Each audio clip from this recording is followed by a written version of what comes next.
स्वामी राम सुखदास जी महाराज का एक विचार सुन लेते हैं।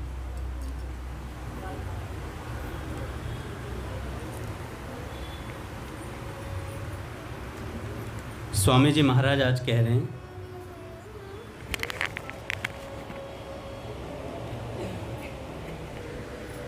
एक साधक ने प्रश्न किया महाराज जी से कि महाराज जी माया बहुत परेशान कर रही है, कृष्ण प्रिय माया बहुत परेशान कर रही है। साधक ने प्रश्न किया स्वामी जी महाराज से। स्वामी जी महाराज कहते हैं, आप भगवान में लग जाओ तो सब ठीक हो जाएगा। आप भगवान में लग जाओ तो सब ठीक हो जाएगा। भगवान के शरण हो जाओ और पुकारो, हे नाथ, हे मेरे नाथ, हे मेरे स्वामी, मैं आपको भूलूं नहीं, फिर सब काम ठीक हो जाएगा। भगवान की स्मृति पूर्ण विपत्तियों का नाश करने वाली है। भगवान के शरण होकर देखो क्या होता है। सब आपको छोड़ देंगे, माया तो क्या चीज़ है, सब आपको छोड़ देंगे, पर भगवान नहीं छोड़ेंगे। फिर भगवान आपको पकड़ लेंगे। आप सच सच बताना। साधक से कह रहे हैं, साधक कौन है? हम ही हैं। स्वामी जी कहते हैं, सच्चे हृदय से आप क्या चाहते हो, सच बताओ। भगवान को चाहते हो या संसार को, यह आप स्वयं पहचानो। आपका मन स्वाभाविक ही संसार में जाता है तो भगवान की प्राप्ति नहीं होगी। अगर भगवान को ही चाहते हो तो भगवान की प्राप्ति हो जाएगी। अगर भगवान को ही चाहते हो तो संसार की इच्छा छूट जाएगी, संसार की इच्छा छूट जाएगी। अगर संसार और भगवान दोनों को चाहते हो तो हमेशा चित्त में खलबली रहेगी, चित्त अशांत रहेगा। दोनों चाहनाएं एक साथ नहीं चलेंगी। दुविधा में दोनों गए, माया मिली ना राम। इसलिए आप एक निर्णय कर लो कि हम भगवान को चाहते हैं या संसार को। संसार में चाहे रुपया ना मिले, मान ना मिले, आदर सत्कार ना मिले, लोग तिरस्कार अपमान करें, हंसी उड़ाएं, हम सब सह लेंगे, पर हमें तो परमात्मा की प्राप्ति चाहिए। हमें तो परमात्मा की प्राप्ति चाहिए। ऐसा भाव होगा तो ज़रूर उन्नति होगी, इसमें संदेह नहीं है। परंतु संसार को, मान आदर आदि को चाहोगे तो संसार तो रहेगा नहीं और भगवान मिलेंगे नहीं भाई। संसार तो रहने वाला है नहीं और भगवान मिलेंगे नहीं। कितनी ही संसार की चाहना करो, संसार टिकने वाला नहीं है। सब लोग प्रायः जीने की चाहना को रखते हुए ही मरते हैं। सब लोग प्रायः जीने की चाह रखते हुए ही मरते हैं।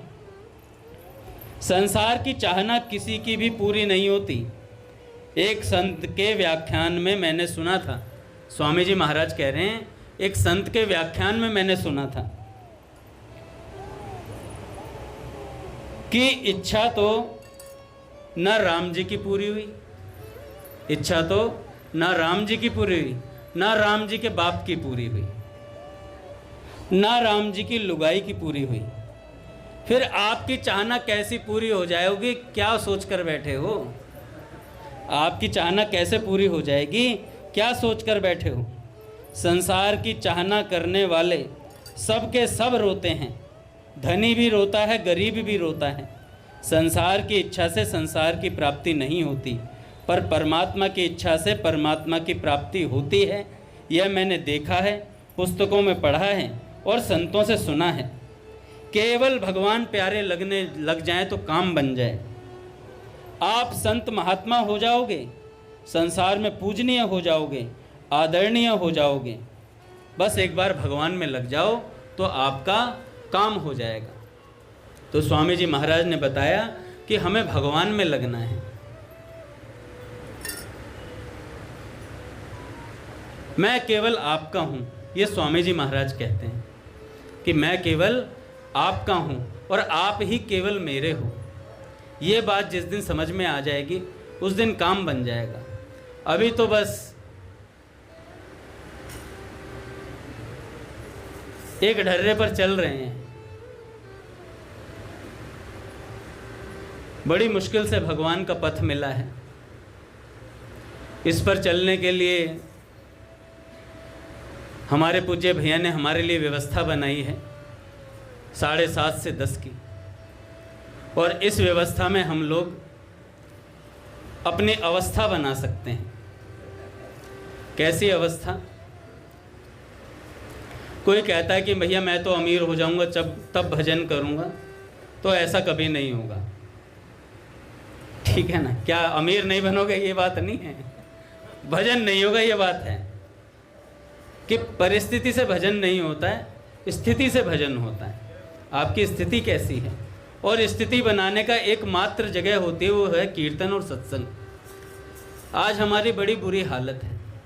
क्या हालत है कि हम कहलाते तो हैं सत्संगी। पूज्य श्री नारायण दादा पूज्य वाटिका वाले जो हुए, उन्होंने कहा कहलाते हैं उनके पर उन जैसे बन नहीं पाए। कहलाते हैं भाई जी बाबा के पर उन जैसे बन नहीं पाए तो फिर गड़बड़ हो जाएगी। पूज्य बाबा प्रियतम काव्य में कहते हैं, ये भी नारायण दादा ने बताया था कि सांवर की रुचि के ढांचे में हमको ढलना होगा प्रियतम। तो हमें सांवर की रुचि के ढांचे में ढलना पड़ेगा, और ये रुचि हमें पूज्य भैया ने बता दी है। संतों ने बताया ना कि भगवान के मार्ग पर कैसे चलेंगे। पूज्य प्रभु जी को प्रणाम है, जल सिंह प्रभु जी को। प्रभु जी आप चेयर ले लीजिए।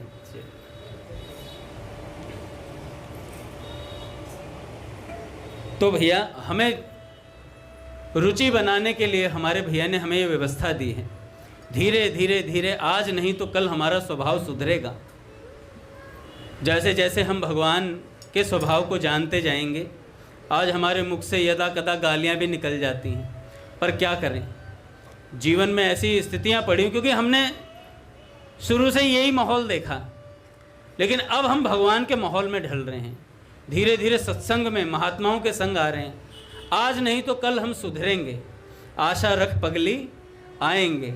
तो ऐसे ही बात है कि हमारे हृदय में जिस दिन भगवान आ जाएंगे उस दिन हमारी सारी चीज़ें ये छूट जाएंगी, हमसे जो अपराध बनते हैं वो भी छूट जाएंगे। स्वामी जी ने कहा कि नाम जापक से कोई अपराध बन जाता है ना, तो कई अनुष्ठान शास्त्रों में बताए गए कि ये अनुष्ठान कर लो ये अपराध छूट जाएगा। तो स्वामी जी ने कहा भगवान के नाम पर विश्वास हो तो उस नाम से ही अपराध कट जाएंगे उसके। निष्ठापूर्वक बस नाम जपता रहे, उस नाम से ही सारे नाम अपराधों का शमन हो जाएगा। पर नाम जपते रहना पड़ेगा उसे। जब बहुकाल करई सत्संगा, अभी हम तो क्या वस्तु हैं भैया। जब भगवान शंकर भगवान से, जब भगवान प्रकट होते हैं, भगवान से क्या मांगते हैं? भगवान शंकर कहते हैं बार बार वर मांग हूँ हर्षि देव श्री रंग, पद सरोज अन पायनी भक्ति सदा सत्संग। भक्ति सदा सत्संग। भोले बाबा ने ये नहीं कहा कि बस एक दिन सत्संग, सदा सत्संग, निरंतर सत्संग, और सदा भोले बाबा नाम जप करते रहते हैं। राम राम राम राम राम राम राम राम राम, यही धुन लगी रहती है। तुम पुनि राम राम दिन राति। तो ऐसे ही महाराज भगवान शंकर की तरह हमें भी बार बार वर मांग हूँ, बार बार मांगना पड़ेगा भगवान से। हे नाथ हमें ऐसे माहौल में रखो। पूज्य राधा बाबा कहते हैं कि ये बड़ी मुश्किल बात है, यहाँ पर सत्संग में कीर्तन में ले जाने वाले बहुत कम मिलेंगे। कलयुग आपको साथ नहीं देगा। कलयुग में ऐसे लोग बहुत कम मिलेंगे जो सत्संग कीर्तन में ले जाएं, महापुरुषों के संग में आपको ले जाएं। लेकिन सत्संग कीर्तन से हटाने वाले बहुत मिलेंगे। बड़े बड़े साधकों को देखा है वो सत्संग निरंतर नहीं कर पाते हैं, निरंतर नहीं कर पाते हैं, कभी ना कभी उनकी रुचि खंडित हो जाती है। पर हमारे पूज्य भैया ने हमें ऐसी व्यवस्था दी है, चाहे कितनी रुचि खंडित हो जाए यहाँ आना पड़ेगा आपको, जबरदस्ती सत्संग पीना पड़ेगा।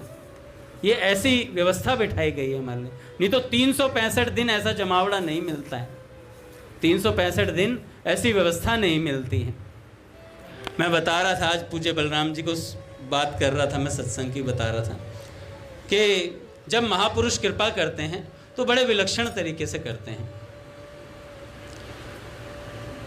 एक बार पूज्य बालकृष्ण दास जी महाराज, पूज्य श्री वेणु विनोद कुंज वाले महाराज जी, मैं उनका चरित्र पढ़ रहा हूँ आजकल, तो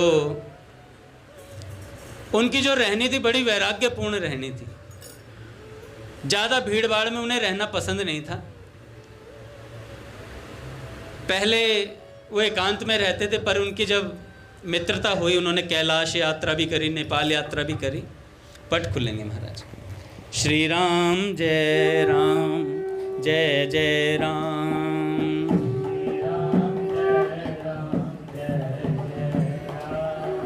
श्री राम जय राम, जय जय राम।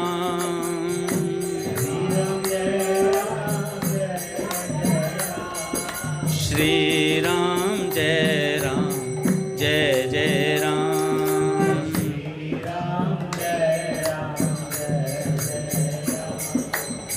जय जय श्यामा, जय जय श्याम।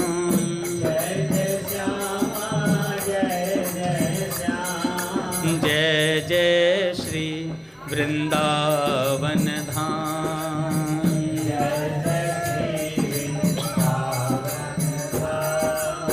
पावन राधे तेरो नाम।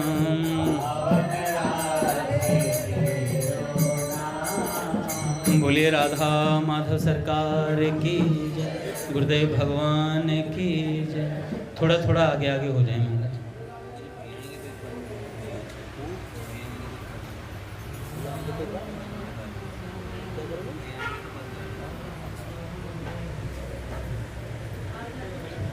तो महाराज जी एक बार क्या हुआ कि जब नेपाल यात्रा, कैलाश यात्रा उन्होंने करी, उसके बाद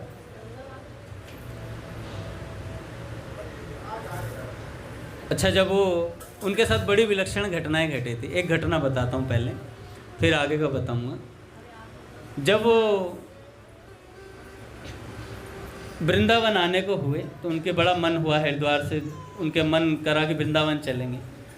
तो बहुत ज़्यादा त्वरा थी, पैसा रखते नहीं थे जेब में, टिकट लेने के पैसे होते नहीं थे। तो स्टेशन पर गए और स्टेशन पे जो वेटिंग रूम है उसमें बैठे हुए थे। उसमें थे तो एक सज्जन, उन्होंने सोचा भाई टिकट तो है नहीं, टीटी ने उतार दिया था। अब उतार दिया तो और मन में व्याकुलता तो थी, परेशान थे, घूम रहे थे। तो एक सरदार जी बैठे हुए थे। उन सरदार जी ने कहा कि महाराज जी वृंदावन जाओगे क्या? तो महाराज जी ने मन ही मन सोचा भाई जाना तो है ही। तो सरदार जी ने कहा कि मेरे को कुछ काम याद आ गया, मैं टिकट लिया था, फिर मेरे को टिकट लेने के बाद काम याद आ गया। तो उन्होंने क्या किया, वो टिकट महाराज जी को पकड़ा दिया। महाराज जी ने टिकट लिया और टिकट लेकर के ट्रेन में बैठ गए। बैठ करके वृंदावन आ गए। जब वृंदावन आ गए, वृंदावन कुछ दिन रहे। महाराज जी ने बताया बहुत बाद में, जब साधन अवस्था में परिपक्व हो गए, उसके बाद बताया कि पहले मैं सोचता था वो सरदार जी कौन थे, पर बाद में मुझे पता चला वो श्री कृष्ण थे जो मुझे टिकट दे करके गए थे मथुरा का। तो साधक की साधन अवस्था में भगवान उसके साथ रहते हैं हमेशा। तो जब वो आए तो मैं बता रहा था, कमल नयन जी नाम के एक संत उन्हें मिले थे और काफ़ी साधना उन्होंने कमल नयन जी के संग करी। और कमल नयन जी ही थे जो उन्हें पहली बार उन्होंने रास का परिचय करवाया। वृंदावन में रास क्या वस्तु होती, तो महाराज जी उनके साथ ही दर्शन करने जाया करते थे रास में। तब से महाराज जी रास के बिना रह ही नहीं पाते थे। रास लीला दर्शन करने के लिए उड़िया बाबा जी महाराज जी के आश्रम में अलग अलग जगह रास का दर्शन करने जाया करते थे। तो मैं बता रहा था कि एकांत से भी थे। फिर कमल नयन जी भी छोड़कर चले गए थे, बीच में ही उनका देह अवसान हो गया। और महाराज जी एकांत में रहते थे। वृंदावन में जब भीड़ बढ़ने लगी उनके आसपास तो मथुरा चले जाते हैं। एक बार मथुरा में ऐसे ही किसी घाट पर लेटे हुए थे और एक पुलिस वाला आया। पुलिस वाला आया तो पुलिस वाले ने बोला कि भाई कौन हो तुम, नाम क्या है तुम्हारा? तो महाराज जी ने कहा तुम कौन हो, नाम क्या है तुम्हारा? क्योंकि महाराज जी अपना मस्ती में रहते थे। तो उन्होंने कहा कि मैं यहाँ का इंस्पेक्टर हूँ और मैं एक चोर को ढूंढ रहा हूँ। तो महाराज जी ने कहा मैं भी एक चोर को ढूंढ रहा हूँ मैं भी एक चोर को ढूंढ रहा हूँ।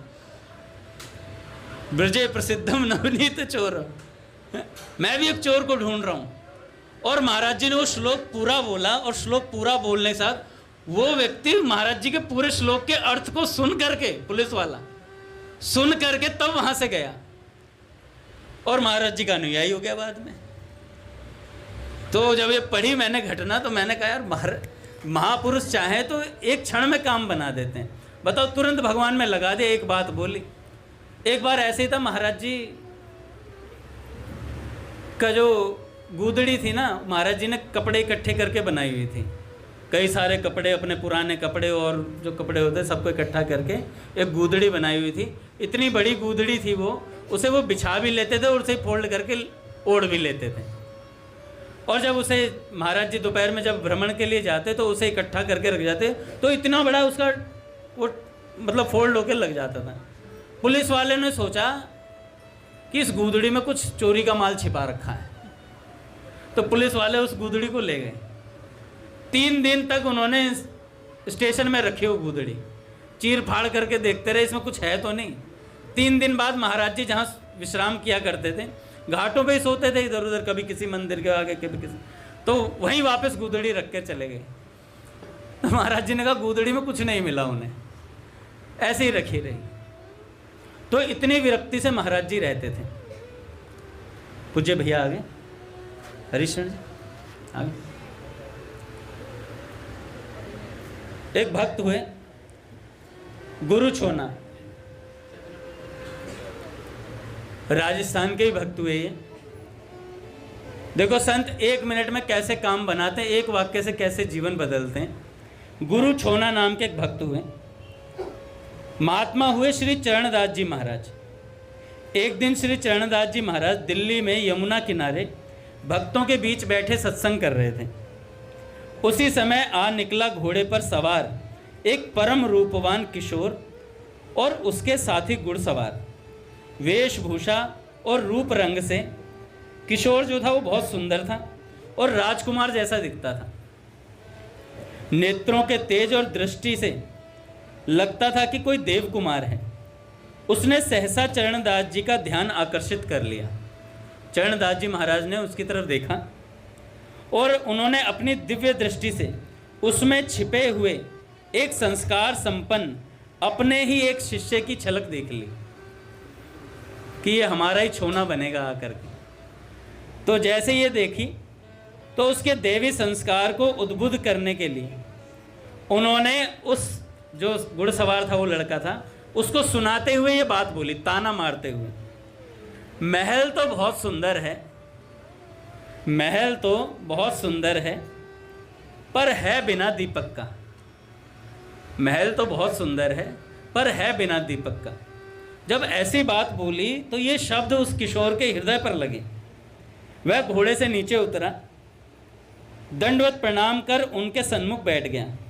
फिर विनम्रता पूर्वक बोला, महाराज जी मैं समझा नहीं दीपक से आपका क्या तात्पर्य है, कृपा करके बताएं कि दीपक क्या है और उसका महत्व क्या है। चरणदास जी ने कहा, वत्स दीपक है हरिनाम, दीपक है हरिनाम। सुंदर शरीर हो, श्रेष्ठ कुल हो, श्रेष्ठ आचरण हो, पर यदि नाम न हो तो वह सब बेकार है। नाम न हो तो वह सब बेकार है। यज्ञ योग तीर्थ व्रत आदि सब नाम के बिना निष्फल हैं। नाम ही चारों वेदों का सार है। नाम ही पाप राशि और अज्ञान के अंधकार का नाश कर हृदय में दिव्य प्रकाश करने का सामर्थ्य रखता है। आदि पुराण में भगवान ने अर्जुन से कहा है, गायन्ति मम नामानि मम कर्माण चार्जुन नमस्तेषाम नमस्तेषाम नमस्तेषाम पुनः पुनः। हे अर्जुन, जो मेरे नाम और कर्मों का गान करते हैं उन्हें मैं बारंबार नमस्कार करता हूँ, नमस्कार करता हूँ, नमस्कार करता हूँ। सब तरह की वासनाओं से लिप्त और काम क्रोध में फंसा हुआ मनुष्य भी यदि नाम ले तो सब पापों से मुक्त होकर पवित्र हो जाएगा, सब पापों से मुक्त होकर पवित्र हो जाएगा। कल पूज्य मलुकपीठ सरकार बता रहे थे कि उनके एक मित्र थे, पूज्य श्री अखंडानंद सरस्वती जी महाराज जी के यहाँ वो शिक्षा ग्रहण किया करते थे। तो हमेशा वेद अध्ययन करते रहते थे, वेदों का पाठ होता था। तो हमेशा वो जो सज्जन थे, पूज्य महाराज जी के जो मित्र थे, वो कहा करते थे कि शरीर मिथ्या है, शरीर कुछ नहीं है। परमात्मा सत्य है, इसके भीतर जो आत्मा है वो सत्य है, शरीर मिथ्या है। बार बार ऐसा कहा करते थे। एक दिन उन्हें बुखार चढ़ गया, बहुत तेज बुखार चढ़ गया और इतना शरीर कांपने लगा, शरीर में भयंकर दर्द, और उस भयंकर दर्द से करा उठे महाराज। पुकार निकल गई कि नाथ ठीक करो, ऐसा करो। और महाराज उस समय उन्होंने बुखार की अवस्था में एक बार भी नहीं कहा कि शरीर असत्य है, इतनी पीड़ा हुई थी उन्हें। अब जब वो ठीक हो गए तो पूज्य महाराज जी और वो जो उनके मित्र थे वो श्री अखंडानंद सरस्वती जी महाराज जी के सामने बैठे थे। तो उन सज्जन ने कहा, उन संत ने कहा, महाराज जी हम वेद पाठ करते हैं तो मेरे बड़ा चस्का लगा हुआ था कि शरीर कुछ नहीं है, शरीर कुछ नहीं है, लेकिन बुखार ने तो बिल्कुल प्राण निकाल लिए थे मेरे को उस समय सारे तत्व ज्ञान का बोध जाता रहा मेरा। ऐसा क्या हुआ महाराज जी, ये कैसी स्थिति है, कैसे होगा ये सब? तो महाराज जी ने कहा कि देखो, काम तो सारा राम नाम से होना है। अखंडानंद सरस्वती जी महाराज ने कहा काम तो केवल नाम से होगा। तो उन्होंने कहा आज से मैं नाम जप ही करूंगा, आज से वेद अध्ययन वगैरह कुछ नहीं करूंगा। तो उन्होंने कहा वो भी करना पड़ेगा, वो भी करना पड़ेगा, क्योंकि भैया धर्म को बचाने के लिए सब चीज़ें आपको सीखनी पड़ेंगी, लोगों को भी बतानी पड़ेंगी, पर जो काम है ना, मुख्य काम, वो नाम से होगा। तो मल्लुपीठ सरकार कह रहे थे कि देखो काम तो नाम से ही बनेगा। और आज वो जो मित्र थे उनके, वो आज भी नाम जप में लगे हुए हैं, निरंतर नाम जप में लगे हुए हैं। तो चरणदास जी महाराज ने कहा देखो, नाम और नामी श्री भगवान में भेद नहीं है, नाम ही भगवान है, इसलिए नाम ही सार है, नाम का सर्वत्र प्रसार है, नाम जड़ चेतन पदार्थों और चराचर सभी जीवों में व्याप्त है। अब उस जवान लड़के ने जब ये नाम की महिमा सुनी,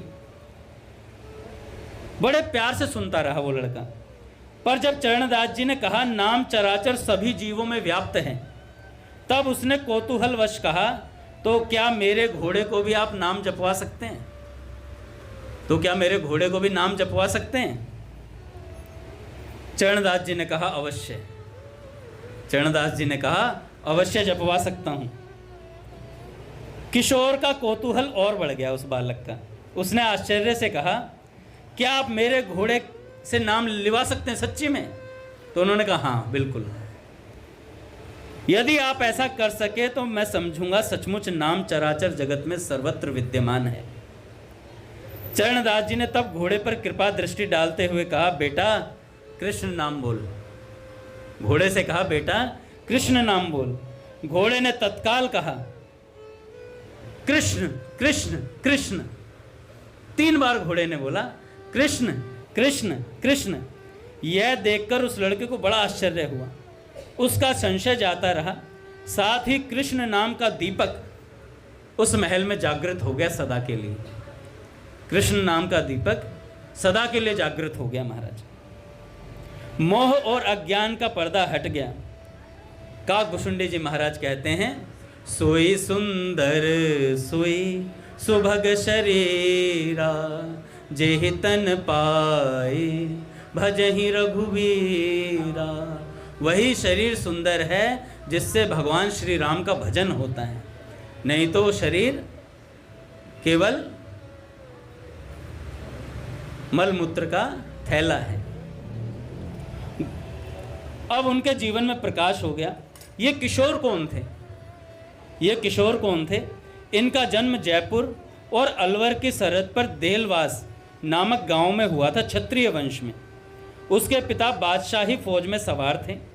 वह उनके साथ दिल्ली में रहता था, पर धन धान नौकर चाकर सब मौजूद थे इनके पास। किसके पास? ये जो छोना जी थे, तो सब कुछ मौजूद था। जन्म से ही आत्म अनुसंधान करने की उसकी प्रवृत्ति थी। आत्मा परमात्मा के संबंध में उसकी जिज्ञासा थी और दिन पर दिन बढ़ती जा रही थी। दिन पर दिन भगवान के लिए लालसा बढ़ती जा रही थी। उसकी जिज्ञासा चरम स्थल तक पहुंच चुकी थी और प्राण सत्य की उपलब्धि के लिए छटपटाने लगे थे। तभी सत्य स्वरूप श्री चरणदास जी महाराज के उसे दर्शन हुए थे। तब उसे चरणदास जी महाराज के दर्शन हुए उनके दर्शन करके उसे ऐसा लगा कि उसके प्राण की वस्तु उसे मिल गई। उसे लगा कि जैसे उनसे बिछुड़कर वह निष्प्राण हो जाएगा। ऐसा प्रेम चरणदास जी महाराज में उसका जागृत हुआ। अब उन्होंने चरणदास जी महाराज जी के पास अपना आत्मसमर्पण कर दिया पूरा, और साथी घुड़सवारों ने घर जाकर संवाद दिया तो माता पिता सन्न रह गए कि भैया चरणदास जी महाराज के पास उनका लड़का वहीं रह गया, सन्न रह गए। वह चरणदास जी के साथ उनके आश्रम में चला गया। आजीवन उनकी सेवा में रहकर जीवन यापन करने का अपना संकल्प व्यक्त किया। चरणदास जी ने भी उसे तत्काल आत्मसात कर लिया और दीक्षा देकर उस लड़के का नाम रखा गुरु छोना। गुरु छोना जी को गुरु ने अपना छोने की तरह प्यार दिया। जैसे सोना बाबू चलता है ना, ये हमारे प्रहलाद जी को छोना छोना है। तो भैया गुरु जी ने बहुत प्यार दिया। योगाभ्यास करते करते कुछ ही दिनों में उनकी स्थिति बहुत दिव्य हो गई महाराज। उनके शिष्य अखे राम जी ने उनकी स्थिति का वर्णन किया है कि हमारे गुरु सुगम समाधि लगाई। हमारे गुरु जी ने हमारी सुगम समाधि लगाई। सोवत खात उठत और बैठत टरत न नेकु टराई। बिना आसन बिन संजम साधन अलख रूप दर्शाई। संध्या भोर धोस और रजनी तामे सिमट समाई। इस तरीके से महाराज जो गुरु छोना थे भगवान के भजन में लग गए, निरंतर भजन करते।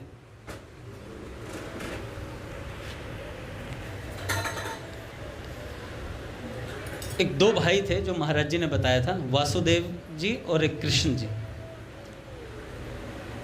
और जो वासुदेव जी थे वो जो बड़े भाई थे, बचपन से ही उनका घर परिवार में मन नहीं लगता था।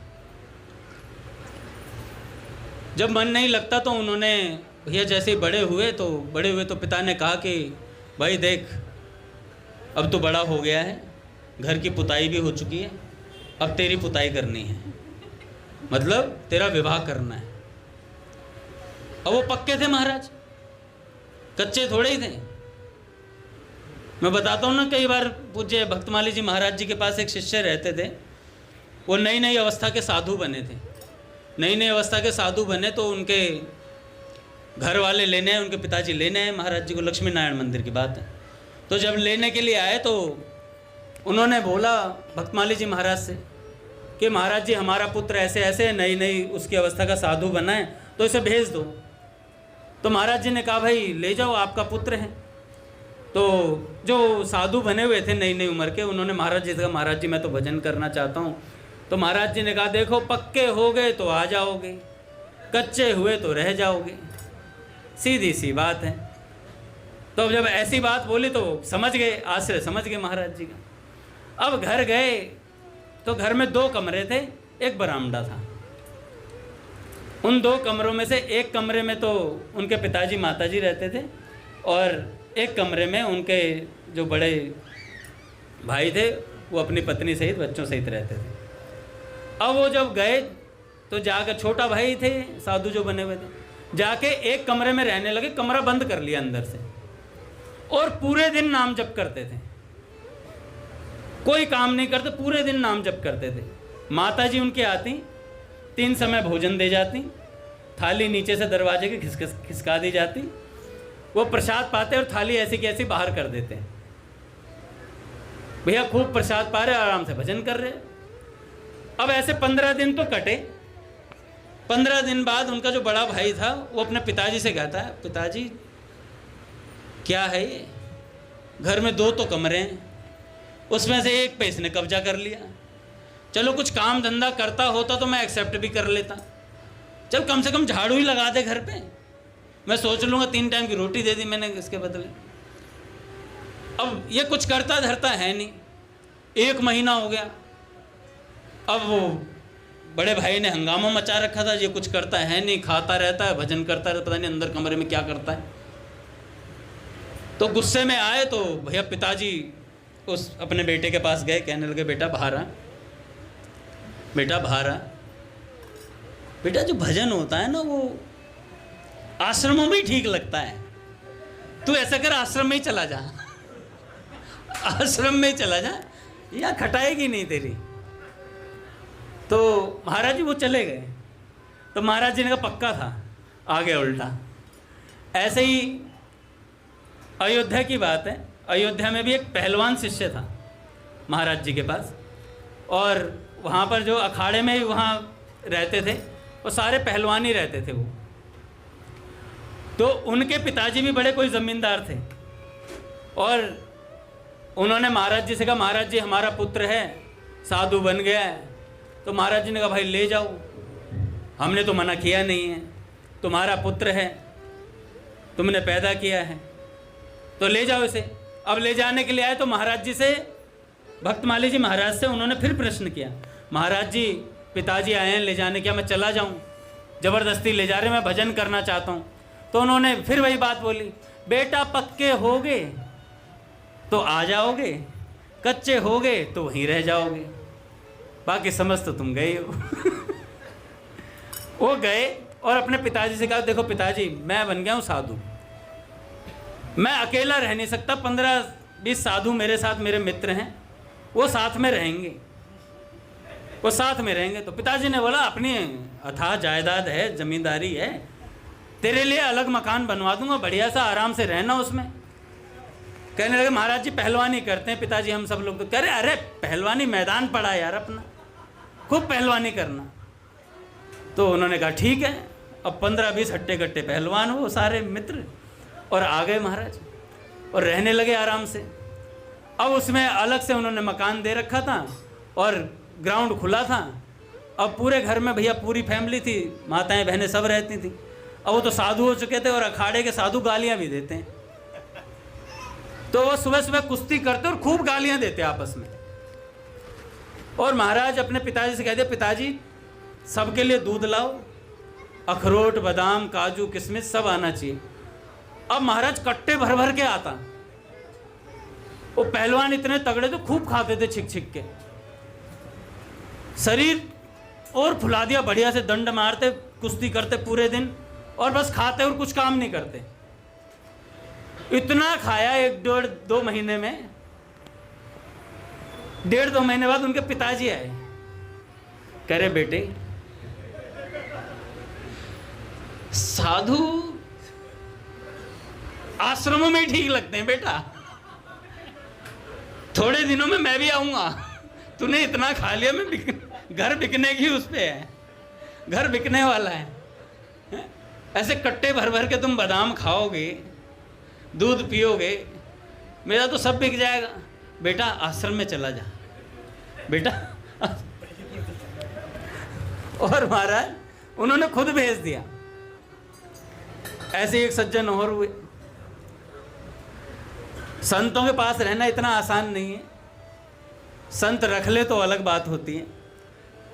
एक बार ऐसे एक नया नया लड़का मरकट वैराग्य चढ़ा, बंदर वाला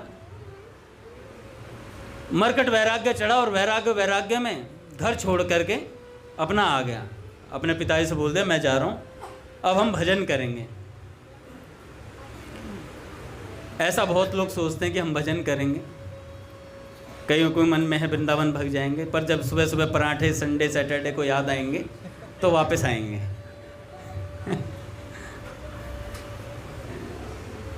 इतना आसान नहीं है भजन करना।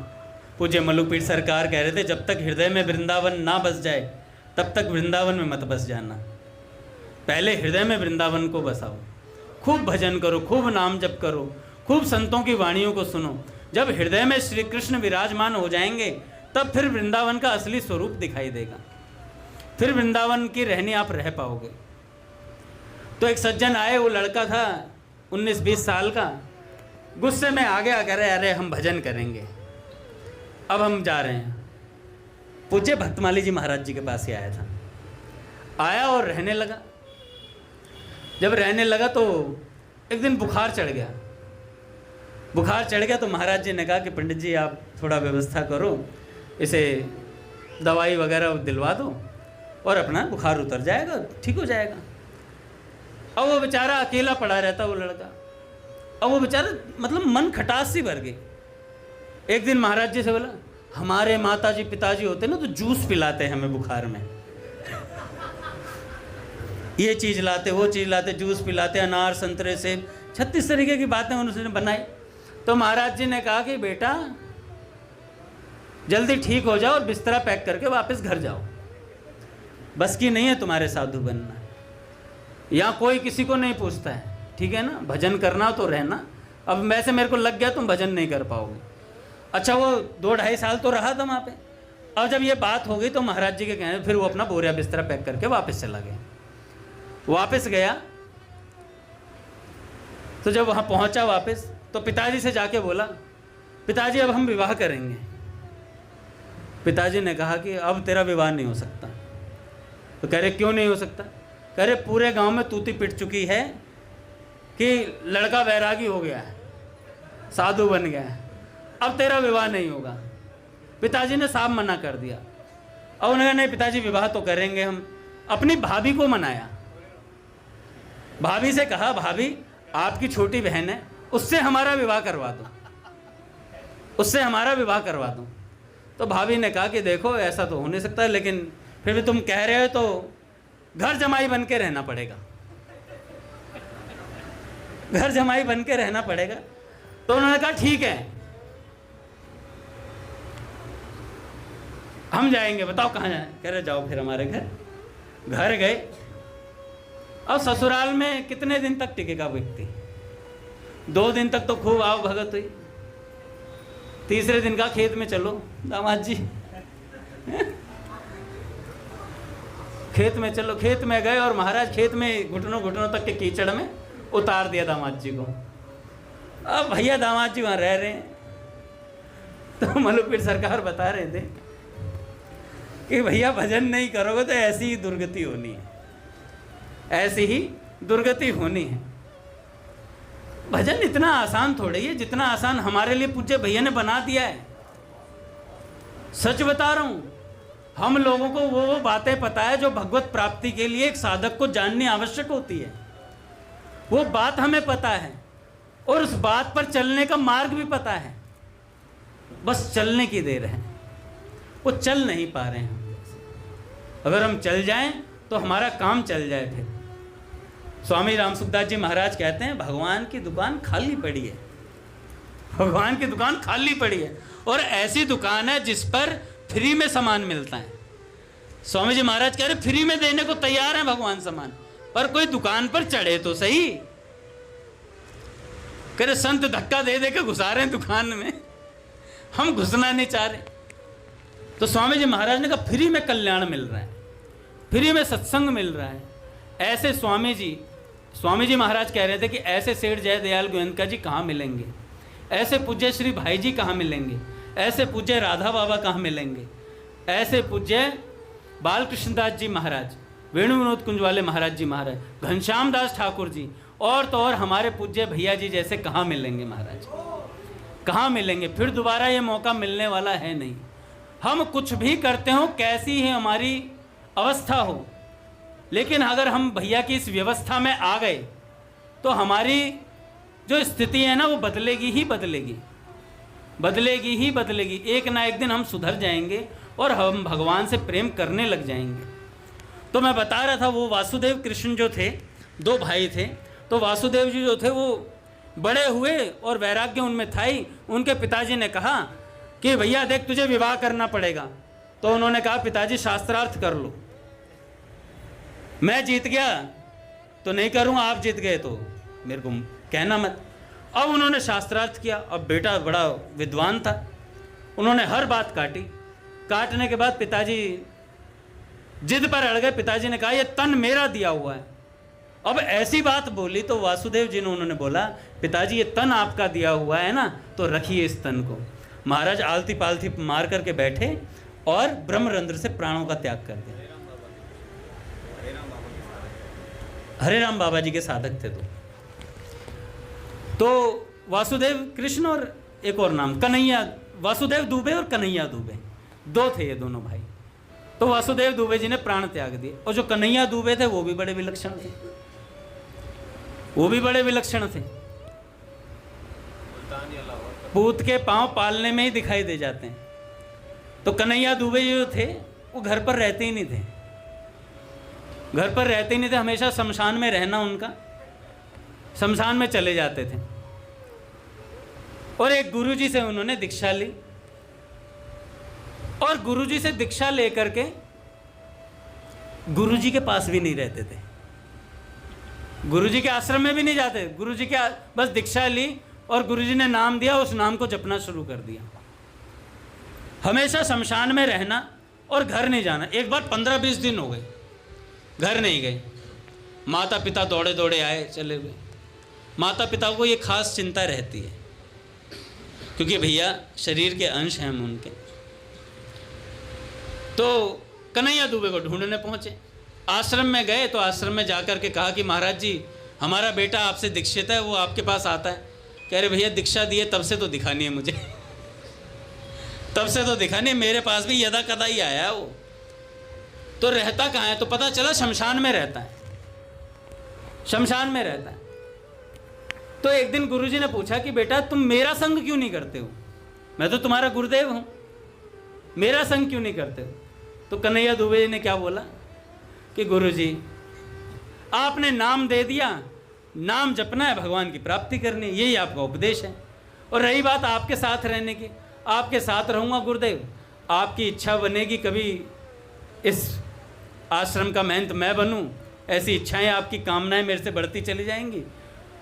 तो मैं कहीं पद पर आसीन होना नहीं चाहता, और मैं नहीं चाहता गुरुदेव इन सब झंझटों में पड़ना, इसलिए मैं आपका संग भी नहीं करता। तो गुरुजी ने कहा बड़ा बैरागी बेट चेला मिला है भाई। अच्छा, कई बार सोचते हैं कि गुरुजी नाराज़ हो जाएंगे, गुरुजी नाराज़ नहीं होते भैया। अगर सच्ची विरक्ति हो तो गुरु नाराज़ नहीं होते। पूज्य बालकृष्ण दास जी महाराज जी के साथ पूज्य श्री घनश्याम दास ठाकुर जी रहते थे। तो एक बार महाराज जी का चाय पीने का मन हुआ, तो चाय पीने के लिए वो एक स्थान गए थे, कहाँ? इंदौर चले गए, ट्रेन पकड़ी और इंदौर चाय पीने के लिए गए, ठाकुर जी साथ में गए। वहाँ जाकर चाय बनवाई अब ठाकुर जी के लिए। अच्छा, अब ये ना सोचे साधक कि महाराज जी चाय पीते हैं तो हम भी कल से चाय की प्यालियाँ निकाल लेंगे, हम भी चाय पियेंगे। ना भाई, वो महाराज जी हैं। पूज्य राधा बाबा के पास कोई भी जाता था तो बाबा कहा करते थे चाय चू लाओ भाई। चाय और चू का मतलब है मट्ठी वगैरह कुछ है? नहीं, इंदौर जाके भी नहीं पीनी है तो इंदौर में जब चाय का व्यवस्था हुई तो ठाकुर जी के लिए उन्होंने दूध मंगवाया और दूध में मलाई डलवा दी ऊपर से, मलाई डलवा दी ऊपर से। अब घनश्याम दास ठाकुर जी ने वो दूध लिया, महाराज जी की आज्ञा थी, पर दूध पर मलाई तैरते हुए देख के और उनके मन की विरक्ति ने उनसे मना कर दिया कि नहीं, ये दूध नहीं पीना है। अब उन्होंने चुपके से वो दूध गिरा दिया नाली में। अब दिया तो गुरुदेव ने था, पर नाली में गिरा दिया। इस बात को महाराज जी ने देख लिया। महाराज जी रुष्ट नहीं हुए, महाराज जी भीतर से अति प्रसन्न हो गए कि देखो कैसी रहनी है, कैसी विलक्षण वैराग्यपूर्ण रहनी है। अब अगर हमें भैया कुछ दें, हमारे भैया तो पवाए बिना छोड़ते नहीं हैं और हम भी नहीं छोड़ते हैं। अगर भैया हमें दूध दे दे मलाई वाला, भैया हम कहेंगे और डाल दो भैया थोड़े से, हम इतनी विरक्ति वाले नहीं हैं। तो पूज्य ठाकुर जी गाया करते थे, कब हूँ ऐसी रहनी रहूँगो, कब हूँ ऐसी रहनी रहूँगो, ब्रज रज छाड़ छिनहु न इत उत, छिनहु न इत उत, रसिकन ढर निढरूंगो, रसिकन ढर निढरूंगो, ऐसी रहने रहूंगो, कब हूँ ऐसी रहने रहूंगो। प्रिया प्रेम उन्मत्त रैन दिन,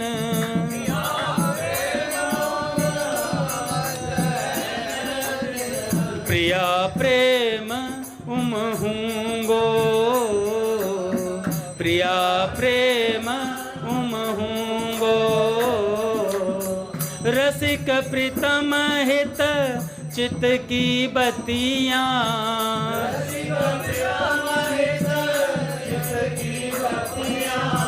काहू सो न कहूँगो,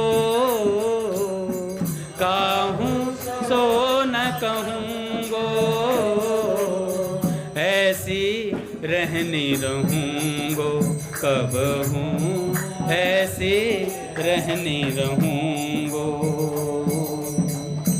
तो भैया उन्होंने गुरुजी का भी संग नहीं किया। गुरुजी ने कहा कि चलो तुम्हें हरिद्वार घुमा लेता हूँ।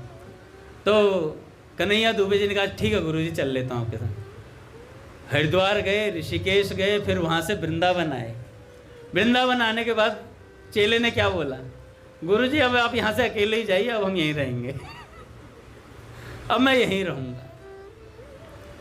तो गुरुजी ने कहा कि बेटा अभी तो मेरे साथ चल, तेरे माता पिता को मैंने वचन दिया है कि मैं लेकर के आऊँगा। और महाराज गए, और जाने के बाद जब वो रहने लगे गुरुजी के साथ थोड़े दिन, तो एक दिन क्या हुआ, सुबह सुबह आकर के गुरुजी से कहने लगे, गुरुजी सीताराम जी आ गए हैं विमान लेकर, और वो कह रहे हैं कि तुम्हें साथ चलना है, तो क्या गुरुदेव मैं चला जाऊं? तो गुरुजी ने कहा कि सीताराम जी आ गए हैं विमान लेकर, तो चिंता किस बात की बेटा, जा। और महाराज वो बैठ करके विमान में राम जी के साथ चले गए। ऐसी नाम में निष्ठा, ऐसी गुरुदेव के वचनों में निष्ठा, और चले गए महाराज।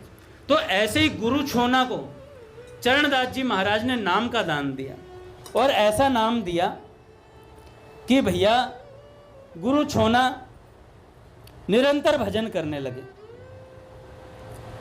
एक बार एक विचित्र घटना घटी। चरणदास जी महाराज ने सखी रूप धारण किया। यह देख कुछ मंदमती लोगों को शंका हुई। उन्होंने समझा कि चरणदास जी एक कामी पुरुष हैं, स्त्रियों को ठगने के लिए स्त्री वेश धारण करके बैठे हैं।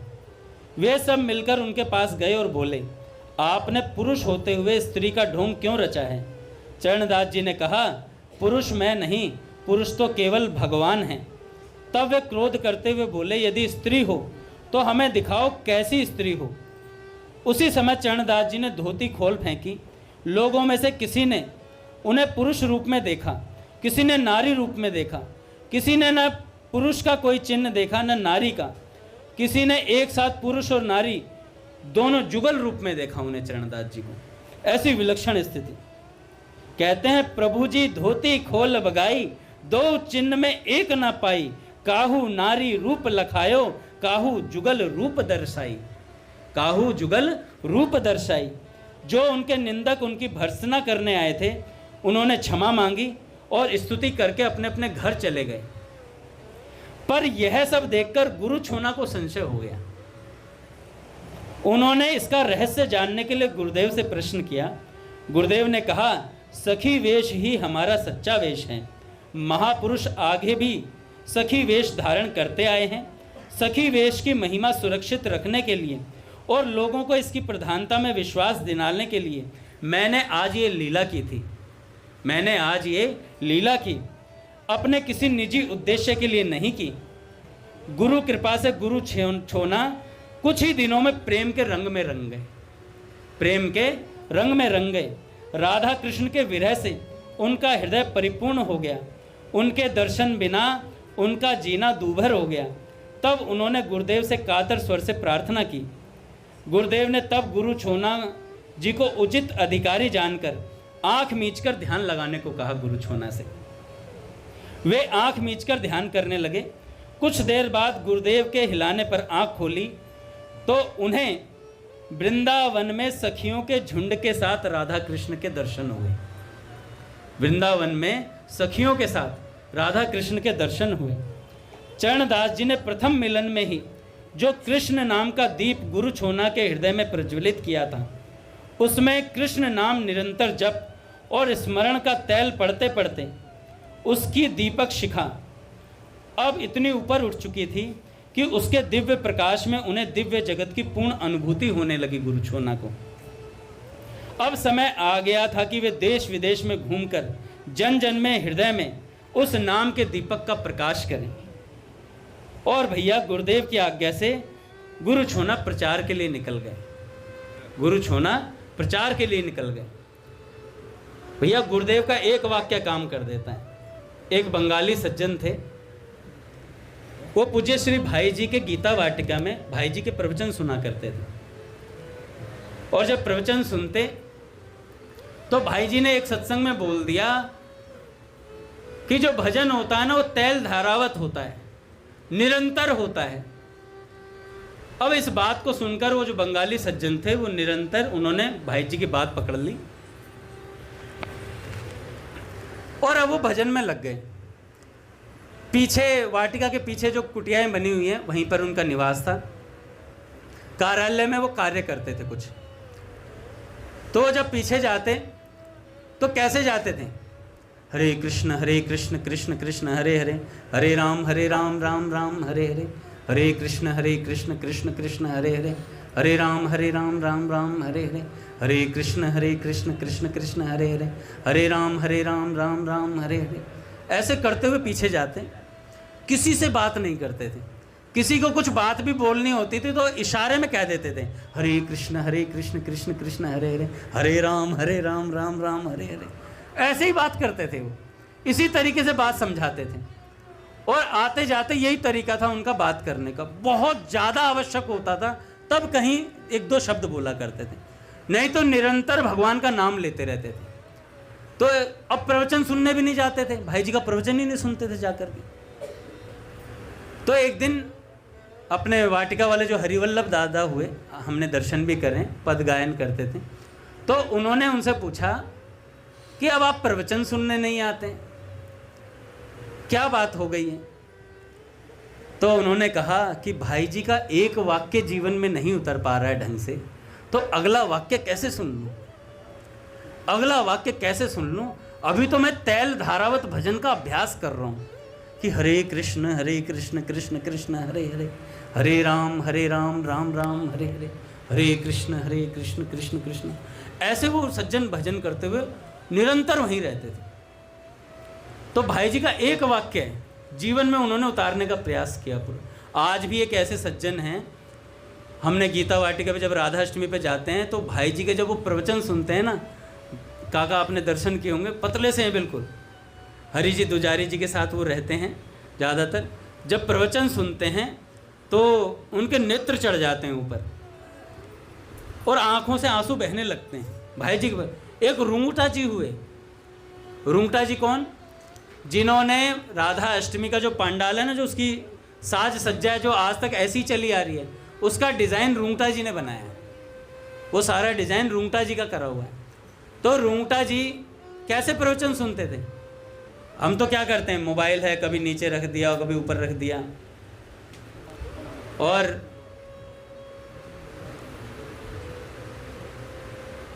वो क्या करते थे, वो जो टेप रिकॉर्डर रखते थे जिसमें भाई जी का प्रवचन सुनते, प्रवचन सुनने से पहले टेप रिकॉर्डर ऑन करने से पहले उसके नीचे बाकायदा उसे आसन पर, ऊंचा आसन लगाते, उस पर एक कपड़ा बिछाते और उस आसन पर भाई जी का वो जो टेप रिकॉर्डर है वो रखा करते थे।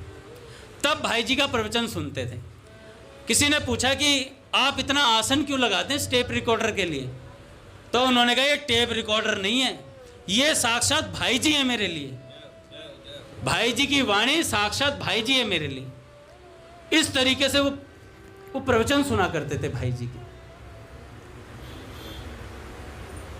तो ऐसे भाई जी का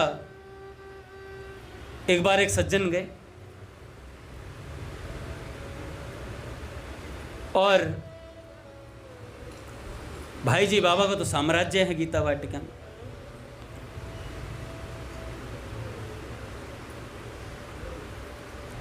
एक लड़का वाटिका पहुंचा, वाटिका पहुंच करके उसने कुछ नहीं खाया, कह रहा मैं अनशन पर हूँ, मैं कुछ नहीं पाऊंगा।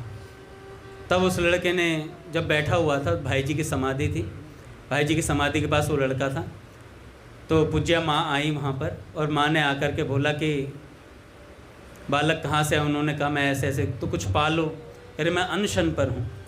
तो उस बालक को माँ लेकर के गई और बाबा के सामने ले जा कर के खड़ा कर दिया। भाई, तो उन्होंने पूछा जब तक भाई जी बाबा कृपा नहीं करेंगे तब तक मैं कुछ नहीं पाऊँगा। तो बाबा के सामने, पूज्य राधा बाबा के सामने वो लड़का खड़ा है तो माँ ने कहा कि बाबा ये कह रहे हैं कि जब तक भाई जी की बाबा की कृपा नहीं होगी तब तक हम कुछ नहीं पाएंगे। तो बाबा ने कहा, हमारी कृपा के बिना ही वाटिका में प्रवेश कर गए हो क्या? हमारी कृपा के बिना ही गीता वाटिका में प्रवेश कर गए हो क्या? हमारी कृपा है तभी आप वाटिका में प्रवेश किए हो। तो ऐसे ही भैया हम पर बाबूजी बाबा की कृपा है तभी नारदीय निकुंज में हमें प्रवेश मिला हुआ है, नहीं तो हम इस नारदीय निकुंज में नहीं होते। नहीं तो जवान लड़के भजन कहाँ करते हैं, कहीं करते हुए देखें? करेंगे भी तो सही से नहीं निभ पाता है। लेकिन हमारे पूज्य भैया ने अपनी प्रेम डोर में ऐसा बांधा हुआ है हमें कि हमें ऐसा पिरो रखा है एक माला के भीतर, हम उस माला से बाहर जा नहीं सकते। कि सतगुरु मैं तेरी पतंग हवा विच उड़दी जावांगी, हवा विच उड़दी जावांगी, हैं छड्डी ना मैं कट्टी जावांगी। तो भैया दूर रहेंगे गुरुदेव से तो कट जाएंगे। ये संसार काटने के लिए बैठा है तैयार। पूज्य भैया आ गए हैं महाराज, आगे पूज्य भैया। अच्छा, तो भैया बाबा ने कहा कि वाटिका में प्रवेश तभी मिला जब हमारी कृपा है, बिना कृपा के प्रवेश नहीं मिलता। तो आगे गुरु छोना ने भगवान के नाम का प्रचार किया। आगे की घटना मैं कल बताऊंगा, एक दो घटनाएं और हैं उनके जीवन की। कीर्तन कर लेते हैं महाराज। प्रहलाद जी,